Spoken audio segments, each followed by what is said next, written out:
পুৱা 7 বজাৰ লগে লগে প্ৰীতিৰ সৈতে একেলগে ভোটদান সাব্যস্ত কৰিলে খুমটাই সমষ্টিৰ কংগ্ৰেছৰ প্ৰাৰ্থী ৰজলিনা টিকিয়ে। উল্লেখযোগ্য যে 106 নং খুমটাই সমষ্টিৰ 172 নং ভোটগ্ৰহণ কেন্দ্ৰ চৰিয়াঘাট প্ৰাথমিক বিদ্যালয়ত ভোটদান সাব্যস্ত কৰে কংগ্ৰেছ প্ৰাৰ্থী ৰজলিনা টিকিয়ে আৰু প্ৰাক্তন মন্ত্ৰী তথা পিতৃ আকলিয়াছ টিকিয়ে।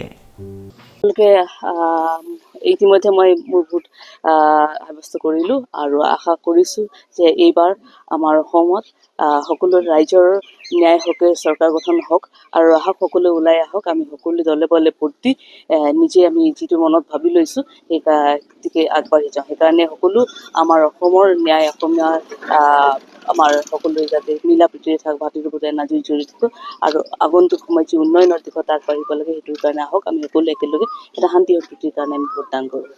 আমি সকলোৱে গণতান্ত্ৰিক দেশৰ নিবাসী আৰু গণতন্ত্ৰৰ এইটো এটা উৎসৱ। এই উৎসৱত সকলোৱে গণতান্ত্ৰিকভাৱে নিজৰ ভোটাধিকাৰটো সাব্যস্ত কৰক আৰু আহক আমি সকলোৱে এটা আমাৰ অসম গঢ়িবলৈ কাৰণে আকৌ পুনৰ নিৰ্বাচন অহা 5টা বছৰৰ কাৰণে যাতে এটা ভাল চৰকাৰ গঠন কৰিব পাৰোঁ আৰু সকলোৱে ভোট দিওঁ।